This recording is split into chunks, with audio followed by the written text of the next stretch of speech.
Hi hello welcome back. അപ്പോൾ നമ്മൾ മൈസൂരിലെത്തിയിട്ട് നമ്മൾ റെസ്റ്റൊക്കെ എടുത്ത് നമ്മളിത് ഒരു ഉച്ച കഴിഞ്ഞിട്ടുണ്ടെങ്കിൽ 4 മണിക്ക് എങ്ങാണ്ടാ തോന്നുന്നു ഈ ഒരു സംഭവം ഓപ്പൺ ആവുക, ലഞ്ച് ബ്രേക്ക് കഴിഞ്ഞിട്ട് എന്ന് പറഞ്ഞിട്ടുണ്ടായിരുന്നു. അപ്പോൾ നമ്മളിത് 4 മണിയൊക്കെ ആയപ്പോൾ പാലസിക്ക് കയറിയിട്ടുണ്ടായി. ഇവിടെ നല്ല അടിപൊളി പൂക്കളൊക്കെ ഉണ്ട് കേട്ടോ. നമ്മൾ പിന്നെ എവിടെ പോയാലും പൂക്കളും ചട്ടിയൊക്കെ കാണുമല്ലോ. ഇങ്ങനെ നമ്മൾ ചെരുപ്പൊക്കെ നമ്മളിങ്ങനെ ഒരു ചാക്കിലിട്ട് കൊടുക്കണം. പണ്ടൊരു കൊട്ടയായിരുന്നു, ഇപ്പോൾ അവിടെ ചാക്കും കവറൊക്കെയാണ്. പിന്നെ അതൊക്കെ ഇട്ട് കൊടുത്ത് നമ്മളിത് ഇങ്ങോട്ട് കയറിയിട്ടുണ്ട്. ഇവിടെ പണ്ട് ഫോൺ അലൗഡ് അല്ലായിരുന്നു, പക്ഷെ ഇപ്പോൾ ഫോൺ വീഡിയോസൊക്കെ നമുക്ക് എടുക്കാം. അതുകൊണ്ട് ഞാനും മ്യൂട്ടാക്കണമെന്നില്ല. നിങ്ങൾ എല്ലാം കണ്ടിട്ട് വരിട്ടോ. കാണാത്തവർക്കായിട്ട് ഇത് കാണാം, കണ്ടവർക്ക് സ്കിപ്പ് അടിച്ച് പോവാം. കാണാത്തവരായിട്ടുണ്ടെങ്കിൽ നിങ്ങൾ കാണാം കേട്ടോ.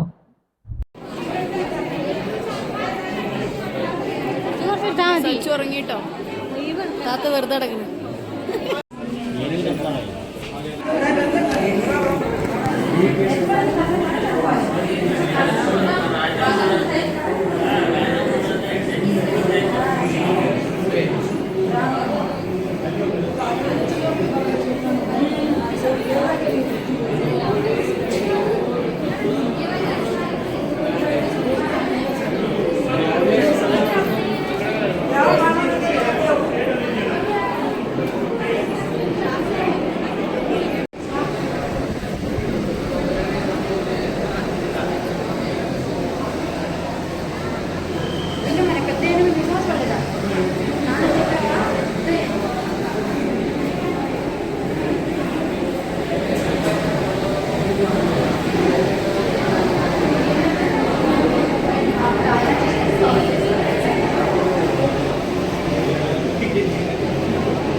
ശരിക്കും ഈ ഒരു ഭാഗം കണ്ടപ്പോഴേ നമ്മുടെ ഈ സിനിമ ഉണ്ടല്ലോ ചന്ദ്രമുഖി, മറ്റേ സരസുക്കുറാറാ, അത് പറഞ്ഞ സിനിമയിലുണ്ടല്ലോ അങ്ങനെ ഡാൻസ് കളിക്കുന്ന ഒരു സ്ഥലം, അതുപോലെ തോന്നിയിട്ടുണ്ടായിരുന്നു. പക്ഷെ അവിടുത്തെ പെയിൻറ്റിങ് ഒക്കെ കണ്ടില്ലെങ്കിൽ അടിപൊളിയാണ് കേട്ടോ.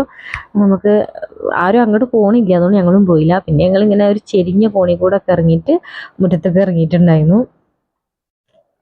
പിന്നെ ഇവിടെയും ഒരുപാട് ആൾക്കാരുണ്ട് കേട്ടോ. നല്ല തിരക്കായിരുന്നു സമയത്ത്. എന്തായാലും വെക്കേഷനൊക്കെ കഴിയാനായല്ലോ, അപ്പം അതുകൊണ്ടായിരിക്കാം എല്ലാവരും ഇതുപോലെ ചിന്തിച്ചിട്ടായിരിക്കുമല്ലോ പോന്നിട്ടുണ്ടാകുക. പണ്ട് ഇവിടെ നമ്മളിങ്ങനെ ചെരുപ്പ് ഊരിയിട്ട് കയറണം, അതുപോലെ ഫോട്ടോസ് എടുക്കാൻ പാടില്ല, വീഡിയോസ് എടുക്കാൻ പാടില്ല, ഒന്നും ചെയ്യാൻ പാടില്ല. എല്ലായിടത്തും സെക്യൂരിറ്റിയും മറ്റേ ക്യാമറസും ഒക്കെ ഉണ്ടായിരുന്നു. ഇപ്പം അതൊന്നും ഇല്ല കേട്ടോ. അപ്പം നമുക്ക് ഫോൺ അവിടെ അലൗഡാണ്, ഫോട്ടോ എടുക്കുക, വീഡിയോ എടുക്കുക. ആരൊന്നും ചോദിക്കണമൊന്നും പറയണമൊന്നുമില്ല. പിന്നെ ഞങ്ങൾ അവിടെ അതേമാതിരി മുറ്റത്തിറങ്ങി കുറേ നടന്നു, കുറേ റെസ്റ്റ് എടുത്തു. ഇഷ്ടക്കണക്കിന് ആൾക്കാരുണ്ടായിരുന്നു കേട്ടോ. മലയാളികളും ബംഗാളികളും പിന്നെ തമിഴന്മാരും ഒക്കെ ആയിട്ട് ഒരുപാട് ആൾക്കാരുണ്ടായിരുന്നു. അങ്ങനെ ഞങ്ങൾ പിന്നെ ഇങ്ങനെ റോട്ടിൽ കൂടെ പോയി. അവിടെ ഇതേവരെ ഓരോരോ സാധനങ്ങളൊക്കെ ഉണ്ടാക്കി വെച്ചിരുന്നു. വെച്ചാൽ മുടിഞ്ഞ വിലയായിരുന്നു. മുടിഞ്ഞ വില കാരണം മുടിഞ്ഞ വില ഇങ്ങനെ കാണുക എന്നല്ലാണ്ട് നമുക്കൊന്നും വാങ്ങാൻ പറ്റില്ല. കാരണം ഈ ഒരു ചെറിയ സാധനത്തിന് വരെ ഒരു ഭയങ്കരമായിട്ട് റേറ്റാണ്, പ്രത്യേകിച്ച് നമ്മൾ മലയാളികളെടുത്ത്. പിന്നെ ഞങ്ങൾ അവിടുന്ന് ഇതുപോലെ ഇങ്ങനെ നടന്നു പോന്ന് ഒരു ചായയും അതുപോലെ മറ്റേ ഉപ്പിലിട്ട സാധനങ്ങളൊക്കെ ഉണ്ടാവുമല്ലോ, ഫ്രൂട്ട്സ്, ആ സാധനങ്ങളൊക്കെ കഴിച്ചിട്ട് ഞങ്ങൾ ആ റൂമിലേക്ക് തിരിച്ചു പോകും. ശരിക്കും ഇങ്ങനെ നമ്മൾ ഇടക്കും തലക്കൊക്കെ ഒരു പുറത്ത് പോവുക എന്നുള്ളത് തന്നെ നമുക്ക് നമ്മളെ മൈൻഡൊക്കെ ഒന്ന് കൂളാവാനൊക്കെ ശരിക്കും നല്ലതാണ്. നമ്മൾ പോകുമ്പോഴാണ് നമുക്ക് മനസ്സിലാവുക കേട്ടോ. നമ്മുടെ ജോലികളും കാര്യങ്ങളൊക്കെ മറന്നിട്ട് നമ്മളിങ്ങനെ ഒരു ദിവസം ഇങ്ങനെ പോവുക. അങ്ങനെ അതൊക്കെ കഴിഞ്ഞ് നമ്മൾ റൂമിലേക്ക് വന്ന് എല്ലാവരും കുളിയും നനയൊക്കെ കഴിഞ്ഞു. വെറുതെ ഇരിക്കണമല്ലോ, എല്ലാവരും ഫോണിൽ കൊണ്ടിരിക്കുന്ന സമയത്ത് നമുക്ക് ലുഡോ കളിക്കാം. ഞങ്ങൾ ലുഡോയും കളിച്ച് ചോറുണ്ട് കിടന്നുറങ്ങി. ഇനി അടുത്ത വീഡിയോ നാളെ കാണാം കേട്ടോ. അടുത്ത നമ്മൾ സൂക്കാണ് പോണ്. അപ്പോൾ അടുത്ത ദിവസം വരാം. ഏറ്റവും